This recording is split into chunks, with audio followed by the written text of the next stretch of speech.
Good day, everyone. So again, this is Ma'am Reza, and for today's session, we are going to tackle about the ethical environment of the firm. So here, I have here a quotation from Niall Fitzgerald. According to him, corporate social responsibility is a hard edge of business decision, not because it is a nice thing to do or because people are forcing us to do it, but because it is good for our business. So there are many companies engaged in corporate social responsibility. Some of them involved in charity works and others promote mga social responsibilities of the firm. And there are also mga factors that you need to consider, and also ethics is one of the main factor, because there are things that may affected from your business operations, like the environment, and also the people or the society. For instance, if you are a corporation, or a company, a food corporation, let us say, for example. So take note that you have not to do your responsibility for the environment. So how will you do that? So better to shift your packaging from those plastics into a biodegradable one. So have you noticed in different mga large companies, 'di ba? They shifted their packaging from non-biodegradable into biodegradable. And also there are products that are eco-friendly, no? So in a little ways we can do social responsibility. It's not just it is the nice thing to do or because it is a trend, but because it is good, no? It is for the sake of our business. And take note that ethics is a set of principles that guide people's behavior and judgment. So in the business industry, ethical standards are created so that managers can form meaningful and just decisions and uphold certain values attracted to these decisions. However, these values can sometimes contradict to each other. And that is what our topic for today. It's about the ethical environment of the firm. So before we are going to deal with the underlying concepts, let's study first the different jargons. So when we say civil society, this is a type of organization founded to promote the interests of the local community. It's more on the social welfare. Okay, so these are the organizations that promotes public interest, that promotes kanang social welfare. So another, we have here stakeholders. So these are individuals or group who share an interest in the other over in the overall performance of the company apart from the profit shares. So actually, yung mga stakeholders is sila yung mga directly affected sa any changes sa mga policies or sa mga decisions na mangyayari sa isang organization. For example, in your school, in our school, we are considered as stakeholders. We teachers, you students, mga administrators, we are considered as stakeholders because any changes with regards to the policies of the school or may mga decisions na mag-change, we are directly affected. Okay? And also we share an interest with the school, For us teachers, it is our livelihood. It is our income, generation. And for the students, you learn knowledge from the school, So you are considered as stakeholders. So these are the jargons or the words that we need to encounter in the latter discussion. So here we have business ethics and management. So when we say ethical issues, this refers to a concern on which an individual must decide based on several alternatives of what is morally right or wrong.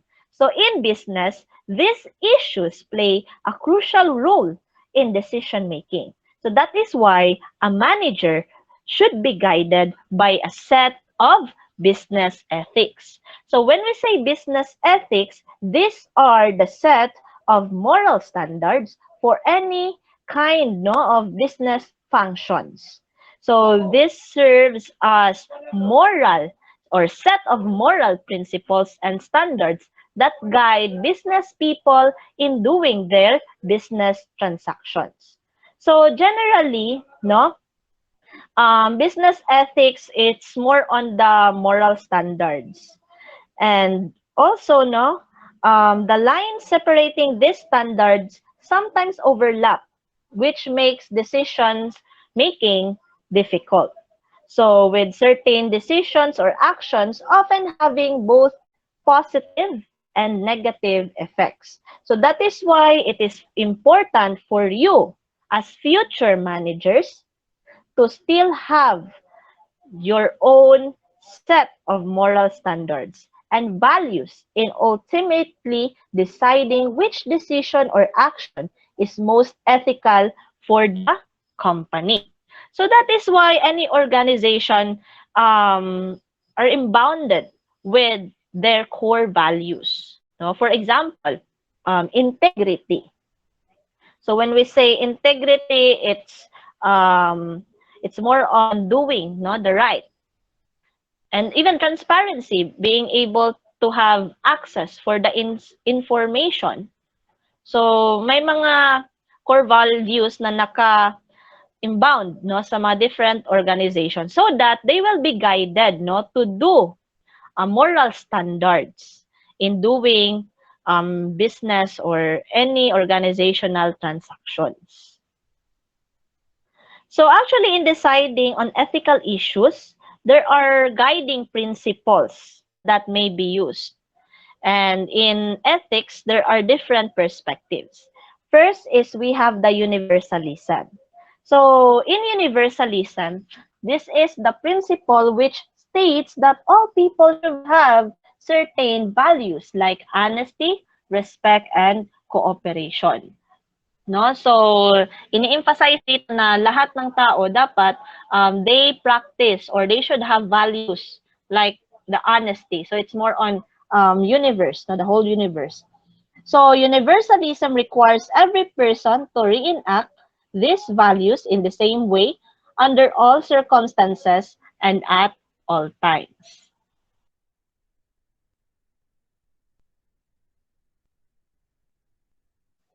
So that is for universalism. Another, we have here egoism. So as you can see, it promotes the greater good for oneself. It focuses on the self-interest. So actually, self-interest and selfish are different, ha? Kasi sa self-interest, it's more on your personal goals. It's more on your self-advancement. However, yung selfish, may naaapakan ka na tao or may napapasakitan ka na tao. That is a selfish. When we say self-interest, it's more on your attaining personal goals. Whether it's good or bad, Pero usually, good dapat. So here, it focused, as I've said, on the perspective that people ultimately act for self-advancement, no matter how good their intentions are. So based on this view, it is permissible for a person to cooperate with others as long as this will serve his or her own interest. So makig-cooperate ka sa iba, pero you have to make sure na may benefit ka talaga na makukuha. Diba? So that is the principle of egoism. So another, we have here the utilitarianism. So in utilitarianism, it focuses on the greater good for the greatest number of people, like majority wins. Kung the more, the better, like that, 'di ba? So mamili ka, anong gusto mo? Patayin mo ang isa para sa lahat o patayin mo lahat para sa isa? Char. So syempre, you have to consider, no, that greater good for the greatest number of people. So in this perspective, the ultimate concern of managers is to make decisions that are beneficial sa mas nakakarami, no? That are beneficial to the greatest number of people. So that is why in making decisions in the company, managers also considered, no, the the benefit, no, for a lots of people. So, sino ba yung maapektuhan? Okay? So another is we have relativism. So this is the principle which states that ethical behavior is based on a person's own and other relevant people's opinions and viewpoints. No, it's more on people's opinions, and actually this is affected by their culture, 'di ba? Mga culture and also kanang ilaha pong standards. So it acknowledges that there are different standards for each culture. So iba-iba kasi tayo ng mga culture na kinagisnan. So some culture would say that this is good, others would say that this is bad. So again, it depends, no, on the culture. So that is the perspective of relativism. So therefore here, business transactions may proceed, no, differently from one culture to another. So for example, conservatism versus liberalism. So may mga culture nga that are very liberated. So para sa kanila okay lang na magbra in the public or kanang magkiss in the public. That's their norm. But if they are going to go, no, or to visit in a conservative country like Philippines, so yung mga Filipinos is ang tingin nila, yak, 'di ba? Sama na. Pwede na siya because again, we have different, no, perspective, we have different culture. So that is why the ethical behavior is based, no, on person's own and other relevant people's opinions. Kung sa kanila okay lang yung pagiging liberal, like you can dress what you want in the public, that is ethical for them. So it's more on freedom. But if you go to the mga conservative countries na para sa kanila hindi na yun ethical. So yan yung sa relativism. And lastly, we have virtue ethics. So here, this is the principle which states that morality depends on the maturity of a person with a good moral character. So this is based on society's moral standards. So a moral person actually can interpret, no, this as the application of personal virtues like faith, honesty, and others. So this is why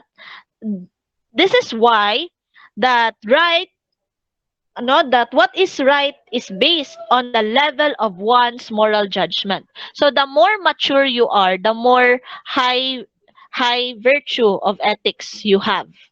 Okay? So now let's proceed to the corporate integrity.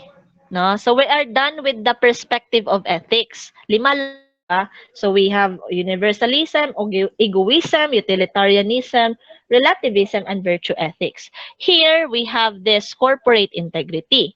So when we say corporate integrity, this refers to the sense of wholeness created by the right relationships among the members of the corporation. And it has 5 dimensions. We have cultural, interpersonal, organizational, and social as well as natural. So of all of this dimension, cultural has the most impact on the internal relationships in the company. So actually here, culture is what unites employees, and cultural aspects such as language, rituals, behavioral patterns, and beliefs from the framework that determines the manner by which people relate with one another and engage with experiences and situations. But the challenge here is that in the business organization, the people there have different, no, different mga, different cultures. So, may iba is ma-culture shock. Magkakaroon ng culture shock. Kaya para sa yun, it's not norm, no, for you, but there, it's a norm for there. It's because of the cultural level Okay? So that is why managers are encouraged to establish an open atmosphere that will facilitate communication on the relationships among the people. Importante talaga yung good atmosphere among the people because in the business organization, we have different culture. So we have kanang mga culture, differences. So cultural differences which may include conflicts and disagreements. So that is why if you are going to be a manager in the future, dapat marunong ka talagang makikisama. Marunong kang mag-facilitate ng good atmosphere. Diba? So another is the interpersonal dimension. Here, important relationships has impact to the organization, including family relations, civic life, and work relations. But the challenge here is that in order to recognize the relationship and to cultivate them according to interaction, no, you have to build good relationships in the organization. Kasi magkaiba kasi yung standing nyo, like socio-economic status nyo, di ba? Or magkaiba kayo ng pinanggalingan.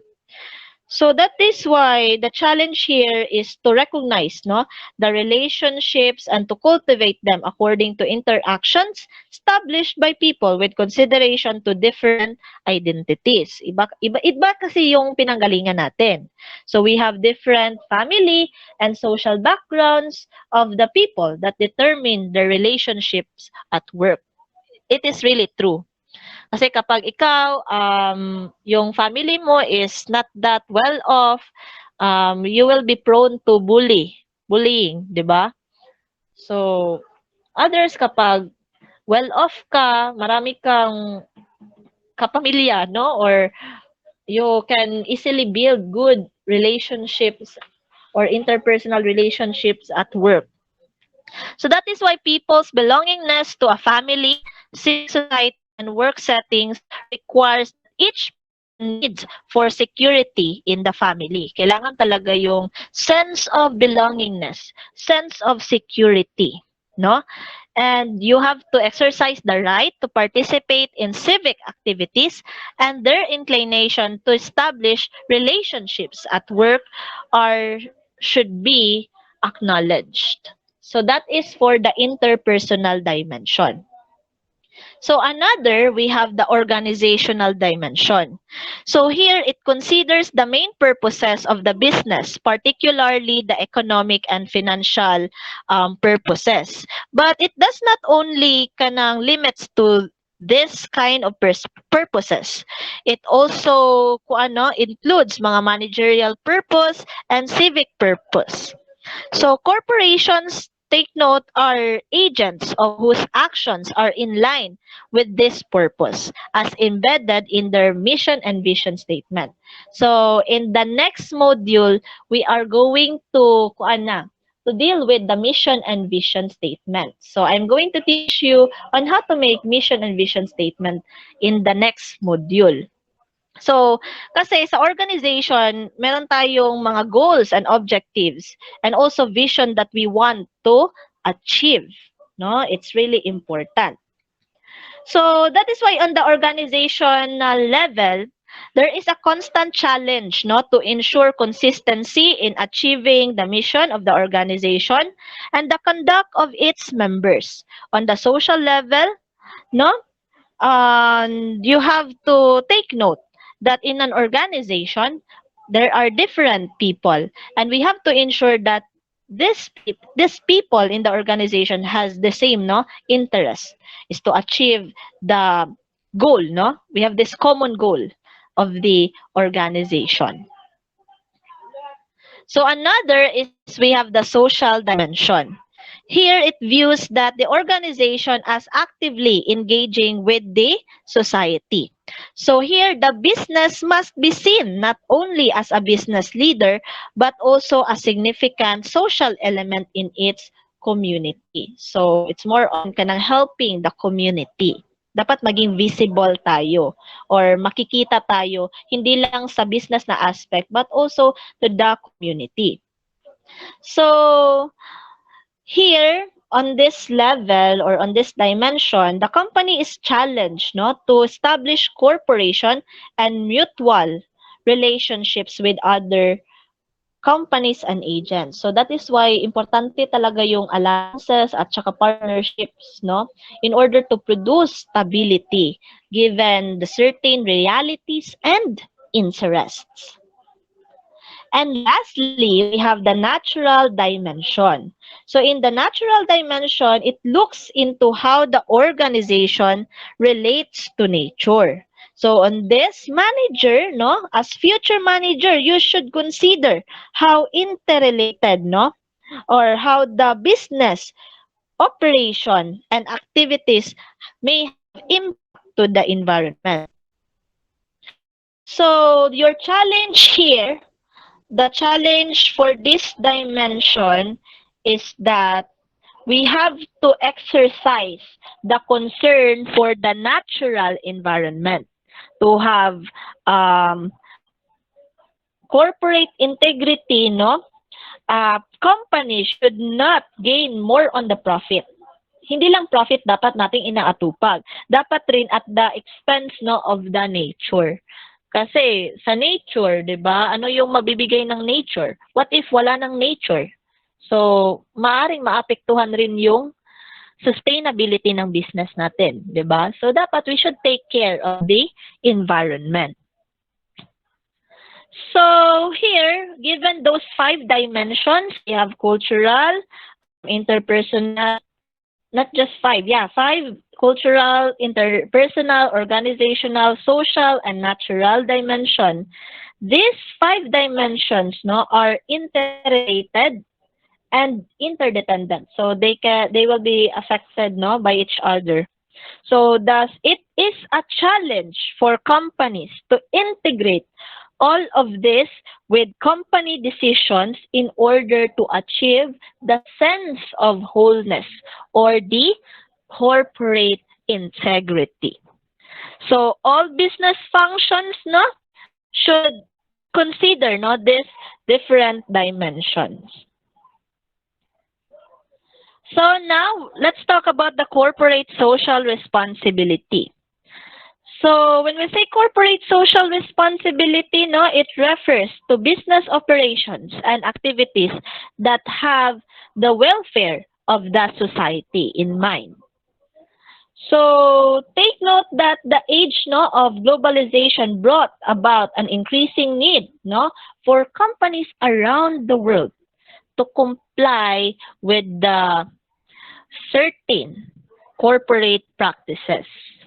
And for the most part, these corporate practices are homogeneous despite the differences in cultures of nation.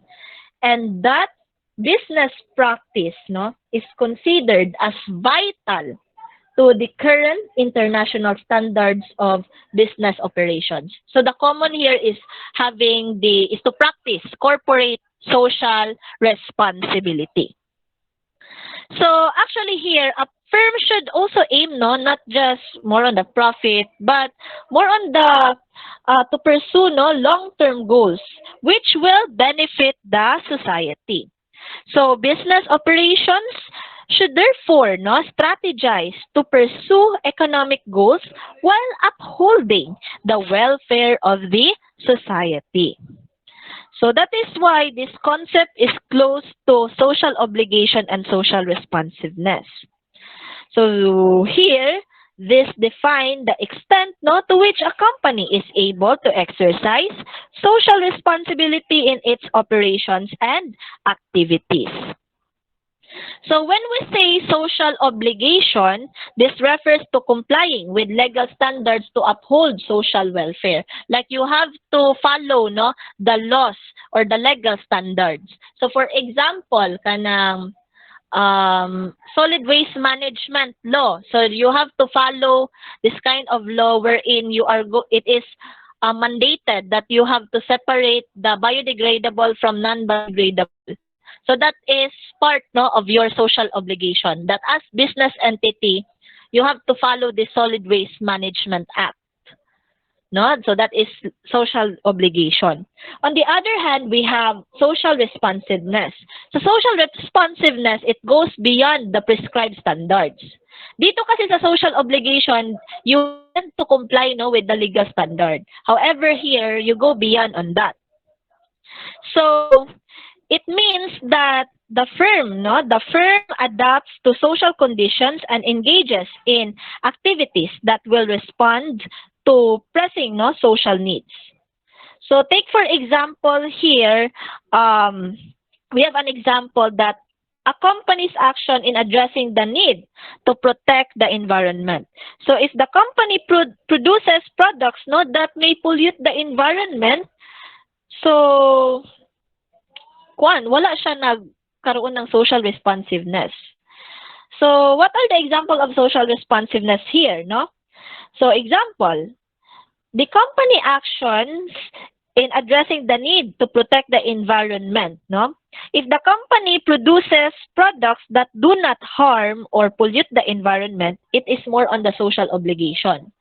Because under the legal standards, we should produce kanang products that may not pollute the environment. However, if the same organization uses fully recycled paper in packaging its products, organizes yearly tree planting activities for its employees, and even support campaigns and advocacies against illegal logging, pollution, that is social responsiveness. Like it goes beyond on what is required from the legal standards. So see the difference between the two. So actually, corporate social responsibility enhances a company's image. And companies should always observe good and responsible practices to maintain a positive image among the public. Nakatabang pa ka, nakabuild pa ka good image. So for example, we have fast food chains that they have to maintain the required nutritional quality of their food products. Actually, yung corporate social responsibility, it's not more on mga charities lang. It's not about that. It's having that you can make create positive impact to the society, environment, and even to the economy. And following mga legal standards. Another, we have telecommunication companies, that they have to maintain reliable phone service for the public. So that is their corporate social responsibility. Even mga small businesses, they can do corporate social responsibility. How? They can provide good quality products and services with reasonable price. Now, that is an example of a corporate social responsibility. And also kanang you treat, you practice, you respect one's employees, or you respect the employees, is also another corporate social responsibility. Given them the benefits that they deserve, that is another corporate social responsibility. Again, marami. There are different activities that we can actually promote corporate social responsibility. So there are elements towards the social responsibilities in the company's operations. So take note that all companies must strive to incorporate the following elements. First is we have the economic responsibility. So here the company should produce goods and services with reasonable prices. The goods and services should also satisfy the needs of its customers, stakeholders, and other members of society, even as they ensure sustainability and growth. Dapat jud we should produce na mga goods and services that satisfy human needs and wants at a reasonable prices. Another is the legal responsibility. Here, the organization should comply with local and international laws that apply to its business operations.